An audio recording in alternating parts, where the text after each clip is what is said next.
السلام علیکم ورحمۃ اللہ وبرکاتہ۔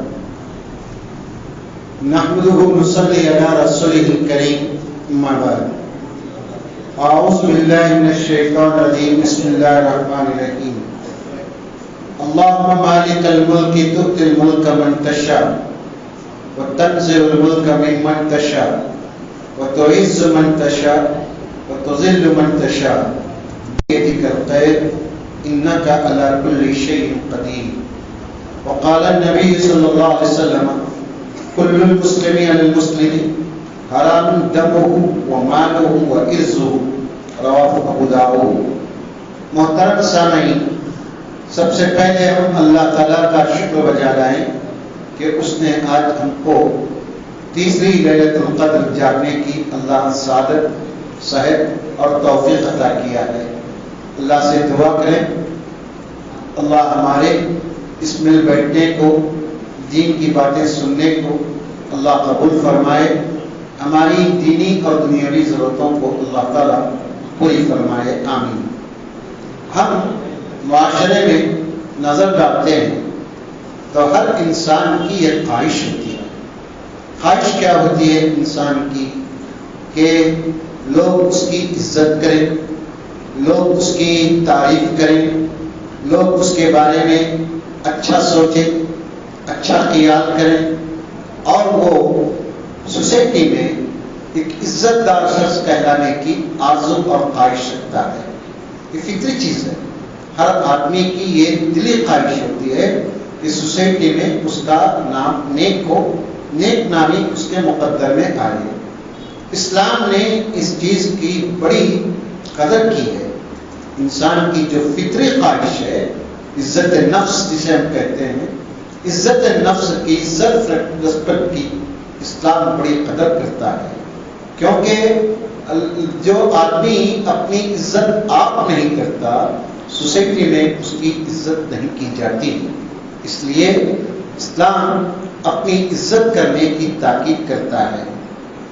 جو حدیث میں نے آپ کو سنائی، اس میں اللہ کے نبی صلی اللہ علیہ وسلم یہی بیان فرماتے ہیں، ہر مسلمان کے اوپر اس کی عزت، اس کا خون، اس کا مال یہ حرام ہے۔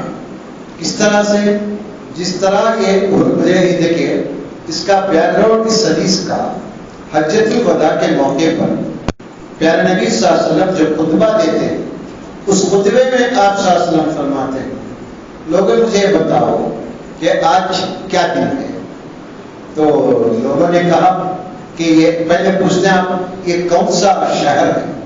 لوگوں نے کہا مکہ۔ تو پوچھا آپ نے یہ کون سا مہینہ ہے؟ کہا ذی الحجہ کا۔ یہ آج کون سا دن ہے؟ عرفے کا۔ اللہ کے نبی صلی اللہ علیہ وسلم فرماتے ہیں جس طرح یہ شہر مکہ اور یہ مہینہ ذی الحجہ اور یہ عرفے کا دن محترم اور عزت والا ہے، اسی طرح میں تم پر ایک مسلمان کی عزت، اس کا مال اور اس کا خون حرام کرتا ہوں۔ جس طرح یہ حکومت ہے ویسی ایک مسلمان کی عزت بھی، اس کا مال اور اس کی جان بھی قابل قدر اور قابل عزت ہے۔ عزت کا معیار کیا ہے؟ عزت کسے کہتے ہیں؟ شریعت میں عزت کا معیار پیمانہ کیا ہے؟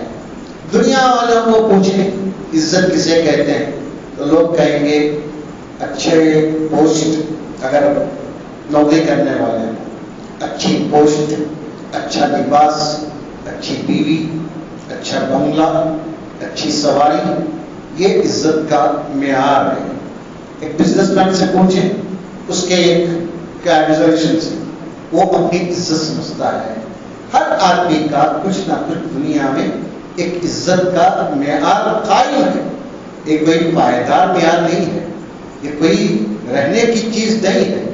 چھاؤں کی طرح، دھوپ کی طرح یہ ڈھلتے رہے، ہوندے سیدھے ہوتے رہتے ہیں عزتیں۔ کیوں؟ یہ دنیا کی باتیں، لیکن اسلام میں ہمیشہ اسلام نے جو چیزیں بتائی ہیں وہ پائیدار ہیں۔ یہ دیکھیں آج جو ہماری سوچ ہے، مال، اولاد، بیوی، عہدے، یہ عزت کا معیار ہے. یہ آج کا نہیں حصہ ہے، یہ پرانے زمانے سے چلا آ رہا ہے. فرعون نے روب جمانے کے لیے کیا کہا تھا لوگوں کے سامنے؟ الیس لی ملک مصر وانہار وہذہ الانہار تجری من تحتی افلا تبصرون. سورہ زخرف میں اللہ تعالیٰ کہتا ہے فرعون لوگوں پر روب جمانے کے لیے کہتا تھا، کیا تم دیکھتے نہیں ہو کہ یہ مصر کی بادشاہت، اس پر اتنے بڑے ملک کی بادشاہت میری ہے، یہ نہریں، یہ پانی، ندیاں، یہ میرے نیل دریا نہیں اس کے محل کے نیچے سے چلتی تھی. اور کہتا ہے اتنے سب چیزیں دیکھ کر کیا تم لوگ دیکھتے نہیں ہو کہ میں کتنا بڑا آدمی ہوں. یہی معیار اس نے کیا کیا، خدا ہونے کا، معبود ہونے کا دعویٰ کر کے لوگوں کو سجدہ کراتا تھا. اللہ تبارک و تعالیٰ یہ بھی قرآن میں بیان کیا. کفار مشرکین کا عزت کا معیار کیا تھا؟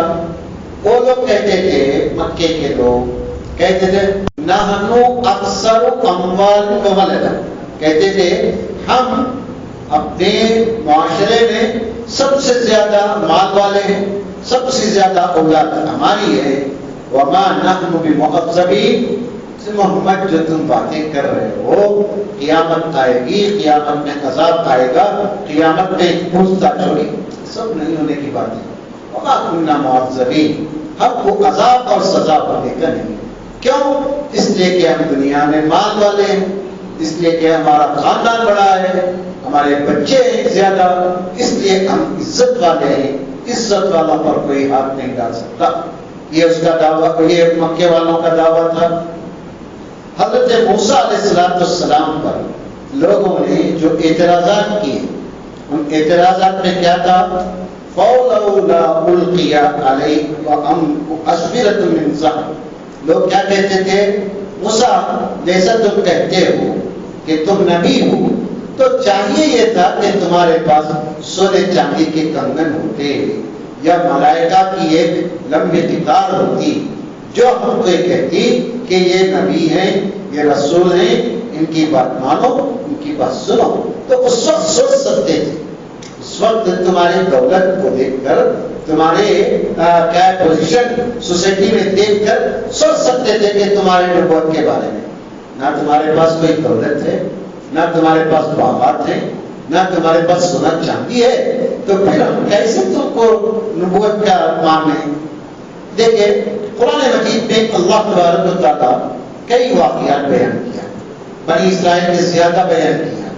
بنی اسرائیل کے واقعات میں سے ایک واقعہ یہ بیان کرتا ہے کہ یہ دور تھا بنی اسرائیلیوں پر دشمن کا بڑا غلبہ تھا، لوگ پریشان تھے. انہوں نے اس وقت کے نبی سے یہ کہا کہ دیکھیے آپ ہمارے لیے ایک امیر مقرر کر دیجیے تاکہ ہم ان کی قیادت میں، ان کی سرپرستی میں دشمن سے جنگ کر سکیں. عمارت چاہیے، ایک امیر بنا دو. تو اس وقت کے نبی نے، نبی کا ذکر نہیں ہے قرآن میں، اس وقت کے ذمہ دار نے، نبی نے کہا طالوت کو ملک میں بناتا ہوں، طالوت تمہارے اوپر نگران رہیں گے، طالوت کی قیادت تم قبول کرو. تو بنی اسرائیل تھی، کرک بہت تھی ان کے پاس، بات میں اعتراض کرنا ان کی عادت تھی. ان لوگوں نے کہا انا یکون لہ الملک ونحن احق بالملک منہ ولم یؤت سعۃ من المال. سورہ بقرہ کی اس آیت میں اللہ تعالیٰ فرماتا ہے بنی اسرائیلوں نے کہا دیکھو حضرت آپ کو ہم بنائیں گے، امیر بناؤ بول کر بولے، طالوت کو آپ امیر بنا رہے ہیں، طالوت ہمارے اوپر کیسے سردار بن سکتا ہے، وہ کیسے ہماری سرداری کر سکتا ہے؟ بتائیے. ہم زیادہ حقدار ہیں اس سرداری کے. یہ عمارت، یہ لیڈرشپ ہم کو چاہیے، ہم کر سکتے ہیں. کیوں؟ جس کو آپ امیر بنا رہے ہیں اس کے پاس مال نہیں ہے، وہ مالدار نہیں ہے، سوسائٹی میں اس کا کوئی پوزیشن نہیں ہے. ایسے آدمی کی قیادت میں ہم کیسے رہیں گے؟ نہیں، مال ہوتا تو آپ کی بات قبول کر سکتے تھے، لہذا غریب آدمی کی قیادت ہم قبول نہیں کریں گے.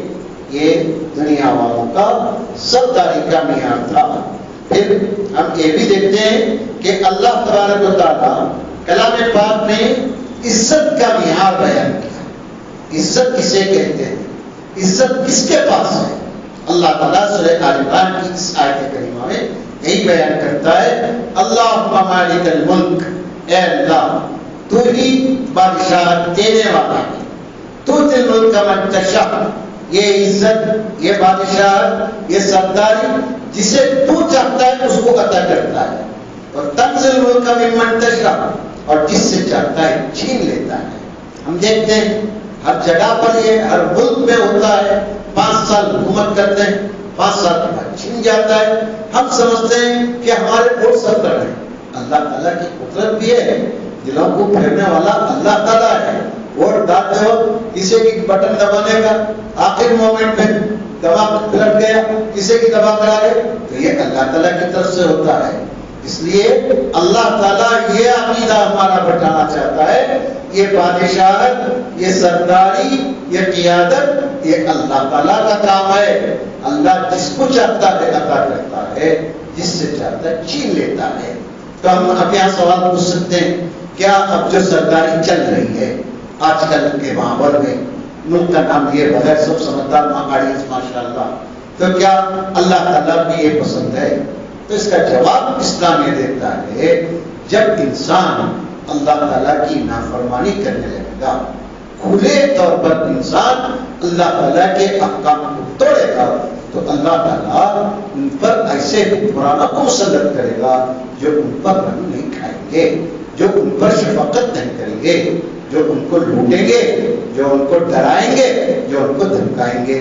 یہ حدیثیں، یہ قرآن کی آیتیں اور آج کا ہمارے ملک کا ماحول پڑھ لیجیے، بات سمجھ میں آ جاتی ہے کہ ہمارے اندر دراصل کوتاہی ہے، ہمارے اندر کمزوریاں ہیں، جس کی وجہ سے اللہ تعالیٰ عذاب بنا کر ہمارے اوپر مسلط کیا ہے.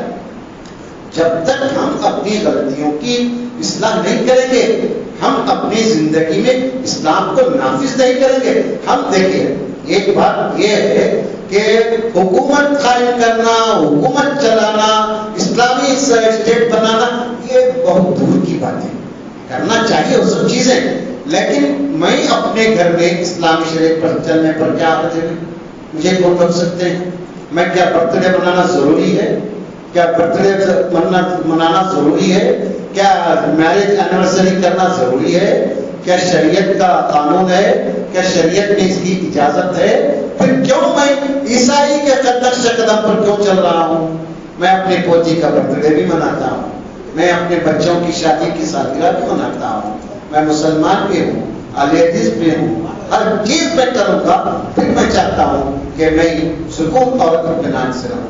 یہ ناممکن چیز ہے، یہ اللہ تعالیٰ اس چیز کو پسند نہیں کرتا.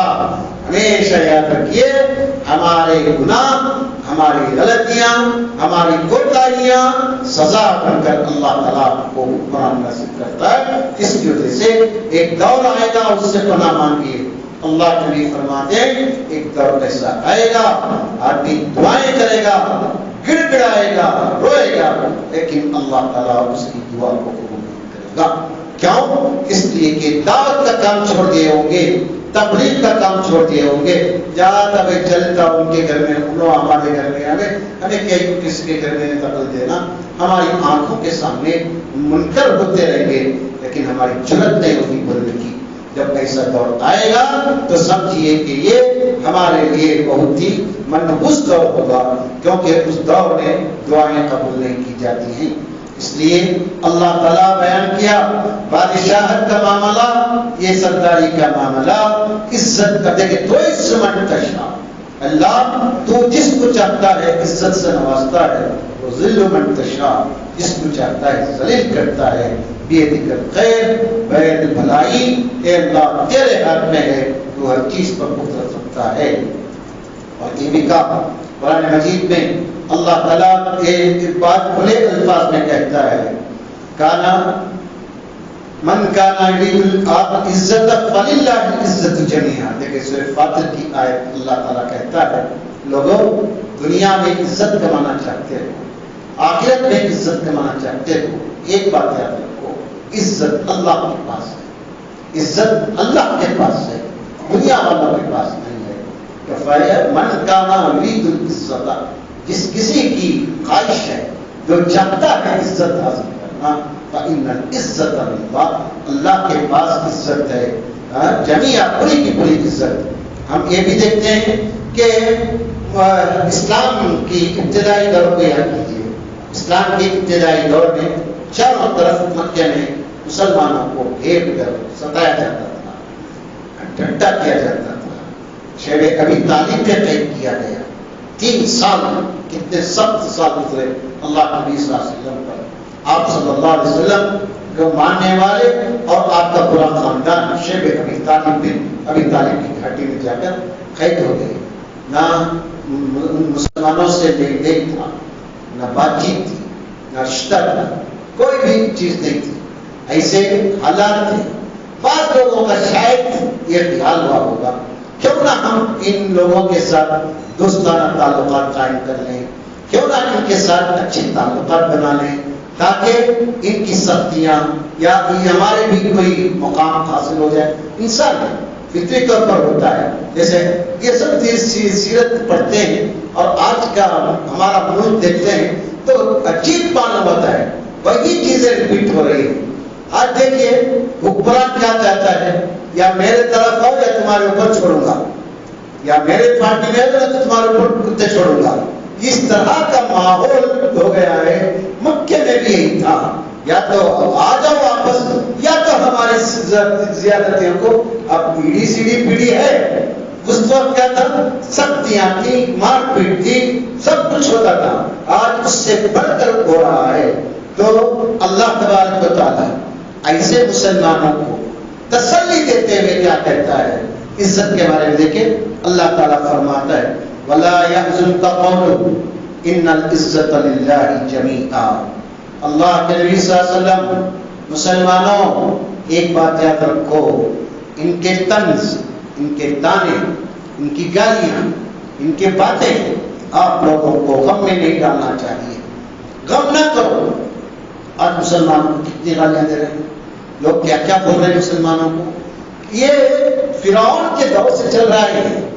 یہ فرعون کے دور سے مسلمانوں کو ٹارگٹ بناتے ہیں، کیونکہ دنیا کو معلوم ہے مسلمان ہی ایسی قوم ہے جو باطل حکومتوں کو، باطل حکمرانوں کو کرسی سے اتارنے کی طاقت مسلمان رکھتے ہیں. اس لیے ان کو ہراش کرو، ان کو دھمکاؤ، ان کو ڈراؤ، ان کو مختلف قسم کے یہ چھوڑ کر وصیت یہ کیا کیا دے کر ان لوگوں کو ایسا پریشان کرو کہ یہ مجبور ہو کر ہم کو ووٹ دیں اور ہمارے ساتھ چلے. اللہ تعالیٰ یہ فرماتا ہے دیکھو ان کی باتوں میں آ کر غم اور دھوکہ مت کھاؤ. ان العزت للہ جمیعا. عزت، شہرت، یہ شرافت سب کے سب اللہ کے ہاتھ میں ہے، اللہ دینے والا ہے. لہذا ان لوگوں کے دھمکیوں سے کبھی مرعوب نہ ہونا. پھر اللہ تعالیٰ یہ بھی فرماتا ہے انسان تنگ آ کر حالات سے اپنے عقیدوں کو بگاڑنا نہیں چاہیے. اپنے عقیدوں کی مضبوطی کے ساتھ اللہ تعالیٰ سے دعا مانگتے رہنا چاہیے. دیکھیے قرآن مجید میں اللہ تعالیٰ فرماتا ہے الذین یتخذون الکافرین اولیاء من دون المؤمنین ایبتغون عندهم العزة فإن العزة للہ جمیعا. سورہ نساء کی ہے. دیکھیے کیا انسان کی فطرت کو کھول کر دل کی آواز کو قرآن مجید بتاتا ہے. کہتا ہے وہ لوگ جو کافروں کو اپنا دوست بنانا چاہتے ہیں، وہ لوگ جو ان انتہا پسندوں کو اپنا ہمدرد بنانا چاہتے ہیں، مومنوں کو چھوڑ کر یہ حیث چھوڑے مسلمانوں کا، ان لوگوں کو تو ذرا قریب کریں گے تاکہ ہمارے اوپر ٹارچر کرنا وہ کم کریں گے. بس لوگوں کی یہ ذہنیت ہوتی ہے. بہت زیادہ پڑھ لکھ لیے تو بھی ایسا ہوتا ہے.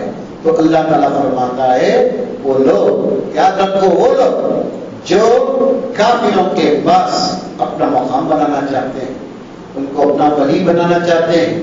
ولی کے معنی کلوز فرینڈ، ڈیپسٹ فرینڈ، جن کو بنانا چاہتے ہیں مومنوں کو چھوڑ کر. کیا تم ان سے عزت حاصل کرو گے؟ کیا تمہارا مقام بن جائے گا؟ دیکھیے 2 دن ادنان مسلمانوں کے پاس سے نکل کر گئے، کیا ہوا ان کا حشر؟ کیا ہوا ان کا حشر؟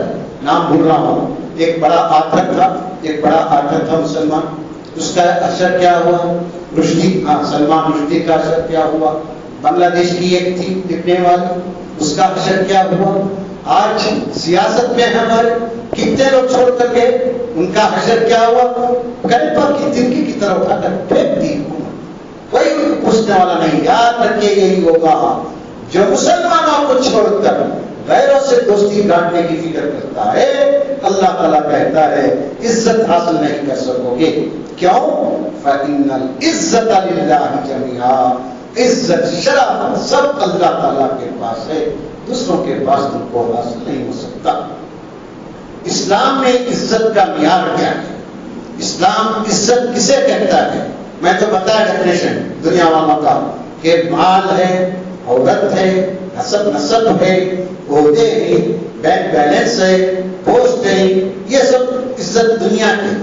ہمارے اسلام میں عزت کا معیار کیا بتایا گیا ہے؟ سب سے پہلے ایمان، اللہ تعالیٰ ایمان کو عزت کا معیار کہتا ہے۔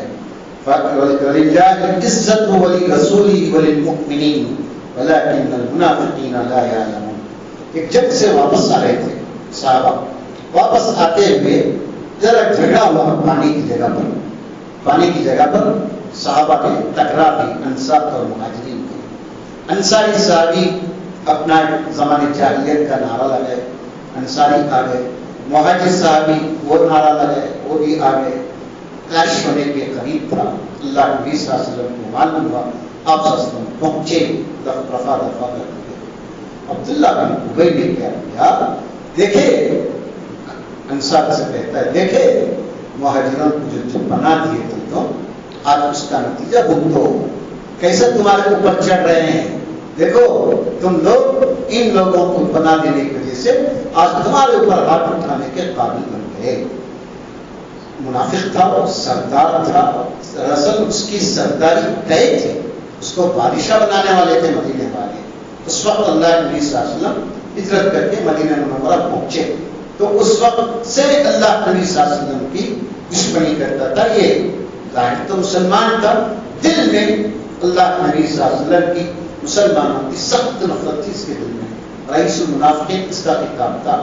تو اس کی افکار لوگوں نے، اس کے چیلوں نے کہا کیا کریں گے، کیا کرنا کیا نہیں، مدینہ جا کر کیا کہیں گے، لَنُخْرِجَنَّ الْأَعَزَّ مِنْهَا الْأَذَلَّ، ہم کیا کریں گے، عزت دار ان ذلیلوں کو نکال کر پھینکیں گے، مہاجروں کو کہہ کر قصدے کیا۔ ان کے بیٹے یہ بات سن لی، ان کے بیٹے کے کان میں یہ بات پڑی، کہا میں جا کر اللہ کے نبی سے ایک بات ضرور کہوں گا کہ تم نے مسلمانوں کو ایسا کہا ہے۔ گئے اللہ نبی صلی اللہ علیہ وسلم کے پاس، عبداللہ جا کر کہتے ہیں اللہ کے نبی صلی اللہ علیہ وسلم، اس نے میرے باپ نے اس طرح کا جملہ مسلمانوں کے لیے کہا کہ یہ ذلیل نہیں، اس طرح ان کو نکالنا چاہیے۔ اللہ کے نبی صلی اللہ علیہ وسلم کا دلیل کیا ہے تمہارے بارے میں؟ تم نے یہ سنا، اس نے کہا تمہارے پاس ثبوت کیا ہے؟ رونے لگے، اللہ کے نبی میرے پاس ثبوت نہیں ہے، پورے وہی لوگ تھے، میں اکیلا تھا تاکہ میں اس پر فیصلہ نہیں کر سکتا۔ تو اللہ تبارک و تعالیٰ یہ آیت نازل کیا منافقین میں، سورۃ المنافقون کیا ہے، وَلِلَّهِ الْعِزَّةُ وَلِرَسُولِهِ وَلِلْمُؤْمِنِينَ، عزت اللہ کے پاس ہے، عزت رسول کو ملتی ہے، عزت مومنوں کو ملتی ہے، وَلَكِنَّ الْمُنَافِقِينَ لَا يَعْلَمُونَ، ان منافقوں کو کیا معلوم، یہ لوگ جانتے نہیں ہیں۔ یہ آیت نازل ہوئی، اللہ کے نبی صلی اللہ علیہ وسلم نے ان کو سنایا، بے خوش ہوئے سارے۔ یہاں بتانا مقصد کیا ہے میرا، منافق یہ دیکھیے اللہ تبارک و تعالیٰ کھلے الفاظ میں بیان کیا، عزت کا معیار ایمان ہے، مومنوں کو اللہ تعالیٰ عزت دیتا ہے۔ حالات ہمارے خلاف ہیں، انشاءاللہ اچھے ہوں گے۔ میں کہتا نا لیکن معاشرہ کتنا بھی گیا گزرا کیوں نہ ہو، ہم اگر اپنے اخلاق میں ہیں، اپنے حدود میں ہیں، اپنے کردار میں صحیح ہیں، تو دشمن بھی ہم کو عزت کرتا ہے، یہ اللہ کا وعدہ ہے۔ کیوں؟ مکہ مکرمہ میں ہم دیکھیں یہ سب چیزیں، ابو بکر کی سیرت میں بتائیں، اتنے دگنا ملا راستے میں، اللہ کے حضرت ابو بکر رضی اللہ تعالیٰ عنہ سے کیا کہا، مثل کا لا یخرج ولا یخرج، آپ جیسا آدمی مکے سے جائے گا نہ جائے گا نہ جانے دیں گے کہاں. ایسا آج بھی ہے، آج بھی لوگ ہیں. ابو طالب کے لوگ جیسے لوگوں کو تلاش کرنے کی ہم کو ضرورت ہے جو ابو طالب کا کردار ادا کر سکتے ہیں. دیکھیے حضرت عمر رضی اللہ تعالیٰ عنہ کے دور میں فلسطین پر آپ نے یہ کیا. ابو عبیدہ بن جراح رضی اللہ تعالیٰ عنہ کو کمانڈر بنا کر حضرت عمر رضی اللہ تعالیٰ عنہ بھیجے. تو وہ عیسائی لوگ عیسائی تھے، ان لوگوں نے کہا کہ ہم جنگ نہیں کرنا چاہتے، مصالحت کر لیتے ہیں. ہم کیا کرتے ہیں، اگریمنٹ کے لیے آپ کے امیر المومنین کو لائیے، ہم ان سے اگریمنٹ کریں گے. ابو عبیدہ بن جراح رضی اللہ تعالیٰ عنہ نے بڑی خوشی کے ساتھ عمر رضی اللہ تعالیٰ عنہ کو لکھا کہ اس طرح کے حالات ہیں، آپ تشریف لائیں تو معاملہ سلجھ جائے گا. عمر رضی اللہ تعالیٰ عنہ جو ان کے پیغام ملا تو نکل پڑے. عمر رضی اللہ تعالیٰ عنہ تو جاتے ہوئے ایک نہر یا نالا تھا، اس کو پار کر رہے تھے. عمر رضی اللہ تعالیٰ عنہ اپنی عادت کے مطابق نیچے اترے، اونٹ کی نکیل پکڑے اور پھر اپنے چپل اپنی عادت کے مطابق اپنے کندھے پر رکھ کر جانے لگے. وہ عادت تھی لوگوں کی مختلف ہوتی ہے. تو ابو عبیدہ بن جراح رضی اللہ تعالیٰ عنہ کہتے ہیں امیر المومنین آپ یہ کیا کر رہے ہیں، آپ کے نام کا کتنا روب ہے یہاں پر. یہ لوگ آپ کو اس طرح کی شکل حالت میں دیکھیں گے تو آپ کا نام یہ ہو جائے گا. عمر رضی اللہ تعالیٰ عنہ کہتے ہیں ابو عبیدہ بن جراح لو یقول ذا غیرک یا ابا عبیدہ جعلتہ نکالا لامتی محمد بعدک. دیکھو ابو عبیدہ یہ جملہ جو تم کہہ رہے ہو کہ لوگ دیکھیں گے تو کیا کہیں گے، یہ جملہ اگر تمہارے علاوہ کوئی کہتا تو ایسی سزا دیتا کہ امت محمد یا اس سزا کو یاد رکھتی کہ عمر نے ایسے جملے کہنے والے کو کیا سزا دی تھی. پھر کہتے ہیں عمر رضی اللہ تعالیٰ انا كنا اذل قوم فاعزنا الله بالاسلام فمهما نكتب العزة بغير ما اعز الله به اذلنا الله. صحیح ترغیب کی روایت کہتے ہیں ابو عبیدہ یہ بات یاد رکھو، ہم ذلیل تھے، ذلیل قوم تھے. عرب نبوت کے پہلے سب سے ذلیل قوم تھے. اللہ تعالیٰ نے ہم کو اسلام کی وجہ سے عزت عطا کیا. ابو عبیدہ یہ بات یاد رکھو، جب جب ہم نے اسلام کو چھوڑ کر عزت حاصل کرنے کی کوشش کی دوسرے طرح سے اللہ نے ہم کو ذلیل کیا. یہ بات اچھی طرح سے ذہن میں رکھو. یہ تاریخی جملہ تھا اور وہ لوگ جو یہ دیکھ رہے تھے منظر، ان لوگوں نے کہا واقعی یہ امیر المومنین ہے، کیونکہ ہماری کتابوں میں امیر المومنین کی صفات بیان کی گئی، یہی صفت ہے. جو آئے گا فلسطین میں داخل ہوگا تو اس کی یہ حالت ہوگی. دوسرا معیار اسلام کے اندر عزت کا تقویٰ ہے، تقویٰ اور طہارت ہے. جیسے آج ہم نے سنا قرآن مجید کیا ہے، انا یا ایھا الناس انا خلقناکم من ذکر و انثی وجعلناکم شعوبا وقبائل لتعارفوا ان اکرمکم عند اللہ اتقاکم. دیکھیے اللہ تعالیٰ کہتا ہے اے انسانوں ہم نے تم کو پیدا کیا ہے ایک مرد اور ایک عورت سے، یہ عام ہے، اور ہم نے تم کو بنایا ہے قبیلے، یہ فلاں خاندان، یہ فلاں خاندان، یہ فلاں خاندان. کیوں بنایا خاندان؟ لتعارف، تاکہ پہچان ہو، یہ فلاں آدمی کا، یہ فلاں قبیلے کا، یہ فلاں آدمی کا، پہچان کے لیے بنایا. ایک بات یاد رکھو، تم میں اللہ کے پاس سب سے عزت والا جو تم میں متقی اور پرہیزگار ہے وہی سب سے بڑی عزت والا ہے. اس لیے ہمیشہ یاد رکھنا چاہیے آدمی گیا گزرا کیوں نہ ہو، کتنا بھی گیا گزرا کیوں نہ ہو، تقوی طہارت والا ہے تو سب سے معزز وہی آدمی ہے، سب سے قدر والا وہی آدمی ہے. اس چیز کو اور وضاحت کرتے ہوئے اللہ نبی صلی اللہ علیہ وسلم نے حجۃ الوداع کے موقع پر وہی حدیث آپ نے سنی، اور یہ حدیث بھی آپ صلی اللہ علیہ وسلم نے فرمایا. کیا کہا آپ نے؟ الا لا فضل لعربی علی اعجمی ولا لابیض علی اسود. اللہ کے نبی صلی اللہ علیہ وسلم نے فرمایا یاد رکھو کسی عربی کو عجمی والے ہم سب عرب کے چھوٹے سب کو عجم کہتے ہیں. عجم کے معنی گونگا. اور عربوں کا ایک یہ ہے کہ وہی زبان والے سب کے سب گونگے ہیں دنیا میں. تو اللہ کے نبی صلی اللہ علیہ وسلم نے فرمایا کسی عربی کو عجمی پر کوئی فضیلت نہیں ہے. ہاں یہ بھی یاد رکھو کسی گورے کو کالے پر فضیلت نہیں ہے. اس طرح سے ہمیشہ یاد رکھو اللہ کے پاس ایک ہی چیز ہے کہ وہ تقویٰ ہے. سارے انسان آدم کی اولاد ہے. آدم مٹی سے بنایا گیا ہے اور اللہ کے پاس متقی آدمی کو عزت ہے.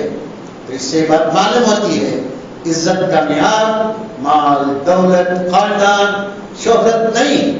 عزت کا معیار یا تو ایمان پہنچتا ہو یا انسان کے اندر دوسری صفت تقویٰ اور طہارت ہو. اور یہ بات بھی یاد رکھیں عزت اور شرافت دینی تعلیمات پر عمل کرنے سے ملتی ہے. دینی تعلیمات پر عمل سے عزت ملتی ہے. جیسے اللہ تعالیٰ فرماتا ہے وما اموالکم ولا اولادکم باللتی تقربکم عندنا زلفی الا من آمن وعمل صالحا فاولئک لهم جزاء الضعف بما عملوا وهم فی الغرفات آمنون. سورہ سبا کی آیت اللہ تعالیٰ فرماتا ہے لوگوں تم یہ مت سمجھو کہ تمہارے بچے یہ تمہارے مال یہ تمہارے عہدے ہمارے پاس عزت حاصل کریں گے. کیا بڑی بات ہے اللہ کی. تمہارے مال تمہاری اولاد تمہارے عہدے ہمارے پاس عزت حاصل کریں گے یہ مت سمجھو. ہاں جو آدمی تقی ہے جو آدمی تقوی طہارت والا ہے اس کے اعمال کا بدلہ دگنا دے گے. وہ جنت میں رہے گا بہترین زندگی اس کی ہوگی. تو معلوم یہ ہوا اسلام نے امیروں کو جن کے دماغ میں عمارت پیسہ عہدہ خاندان جو سمایا ہوا ہے عزت کا یہ نکال کر پھینک دیا. اسلام کہا کہ یہ سب نہیں ہو سکتا. اللہ کے نبی صلی اللہ علیہ وسلم ایک آپ پریکٹیکل زندگی کرتے تھے. صرف بولنے کی عادت نہیں تھی. عربوں کے پاس خاندان کا بڑا خیال ہوتا تھا. ایک حضرت زینب رضی اللہ تعالی عنہا کا نکاح اللہ کے نبی صلی اللہ علیہ وسلم نے زید سے کر دیا. زید بن حارثہ سے کیا. کیوں کیا؟ لوگوں نے کہا زینب سے کیا نکاح ہے بھائی, تم قریش کی لڑکی ہو, تم آزاد ہو, تمہارا ایک مقام ہے, لیکن تمہارا نکاح زید بن حارثہ سے کیا جا رہا ہے. تو اللہ کے نبی صلی اللہ علیہ وسلم نے یہ نکاح کر دنیا کو بتایا کہ کوئی خاندانی معیار عزت کا نہیں ہو سکتا. زید کی خدمات زید کا دین زید کا تقوی اللہ کے نبی صلی اللہ علیہ وسلم کے پاس معیاری تھا. اس لیے اللہ کے ساتھ نے یہ قریشی لڑکی کے ساتھ اپنے آزاد کردہ غلام کے بیٹے سے آپ نے نکاح کیا. ایک بات بھی یہ بھی یاد رکھیں بعض لوگوں کو اپنے خاندان پر غرور رکھتا ہے, بولتے نہیں لیکن ان کے دل میں ایک بات رہتی ہے. آج بھی یہ چیز ہے ہمارا خاندان کتنا بڑا انسان آدھا بہتر ہمارا خاندان ہے, کم سے کم بہت بہتر تو ہم نام جانتے ہیں. یہ اللہ کے نبی صلی اللہ علیہ وسلم نے فرمایا کیا پیاری حدیث ہے من بتا بھی عمل لم یسر بھی نسل رواه مسلم. کہ مجھے اور آپ کو ہمیشہ یہ حدیث یاد رکھنے کی چیز ہے. اللہ کے نبی صلی اللہ علیہ وسلم فرماتے ہیں لوگوں کہ جب انسان کا عمل کمزور ہو, انسان کے اعمال کمزور ہو, تو اس کا نسب اس کا خاندان اور اس کے کوئی چیز اس کو آگے نہیں بڑھا سکتی. انسان کے اعمال کمزور ہو تو خاندان پیسہ روپیہ عزت انسان کو آگے نہیں بڑھا سکتے. عمل ہے تو اللہ تعالیٰ کے پاس اجر بھی ہے, دنیا میں بھی اللہ تعالیٰ عزت دلاتا ہے. اس لیے خاندان کی شرافت خاندانوں کو عزت کا معیار نہ سمجھیں بلکہ تقوی اور طہارت کو سمجھیں. آپ کو مثال کے طور پر بتاتے ہیں بلال رضی اللہ تعالیٰ. بلال کیا تھے بلال بن ابی رباح کیا تھے؟ غلام، حبشی غلام، وہ کالے کلوٹے، معاشرے میں کوئی عزت نہیں، اتنا مارتا تھا بھیا، اتنا مارتا تھا کہ رات ابو بکر نہیں سو سکتے تھے چیخوں سے، منہ مانگی دام دے کر آپ نے آزاد کروایا بلال رضی اللہ تعالیٰ عنہ کو۔ تو جب یہ آزاد ہو گئے تو عمر رضی اللہ تعالیٰ عنہ جب بھی بلال کو دیکھتے سلام کر کر کہتے تا سیدنا، تم ہمارے آقا ہو، کہتے تھے آپ میرے آقا کہتے تھے۔ وہ پوچھتے کیسے؟ کہتے ابو بکر ہمارے سید ہیں، آپ ان کے آزاد کرتا ہے، اس لیے آپ ہمارے سید، ہمارے لیڈر، ہمارے بڑے کہتے تھے۔ کتنی عزت، نہ خاندان تھا آپ کے پاس، نہ رنگ تھا، نہ روپیہ تھا، نہ کوئی سپورٹ تھا سوسائٹی میں، لیکن عمر جیسا آدمی سید کہہ کر پکارتا تھا بلال رضی اللہ تعالیٰ عنہ کو۔ اتنا ہی نہیں، عبداللہ بن زید رضی اللہ تعالیٰ عنہ اذان خواب میں دیکھتے ہیں۔ اذان کے بارے میں بحث ہوئی صحابہ نے، اللہ نبی صلی اللہ علیہ وسلم نے صحابہ سے مشورہ پوچھا کہ اذان کے بارے میں، مسجد کے بارے میں، مسجد کو نماز کو بلانے کے لیے کیا کریں گے؟ ایک آدمی ایک مشورہ دیا، کسی نے کہا اللہ نبی صلی اللہ علیہ وسلم شک پھونکیں گے، کہا نہیں بھائی یہ ناقوس بجانا یہ قوم کی علامت ہے، ہم نہیں کریں گے۔ تو کسی نے کہا اللہ کے نبی صلی اللہ علیہ وسلم گھنٹی بجائیں گے، کہا نہیں یہ عیسائیوں کی عبادت کی علامت ہے۔ کسی نے کہا آگ جلائیں گے نماز کا وقت ہوا تو، کہا نہیں یہ آتش پرشوں کی عبادت ہے۔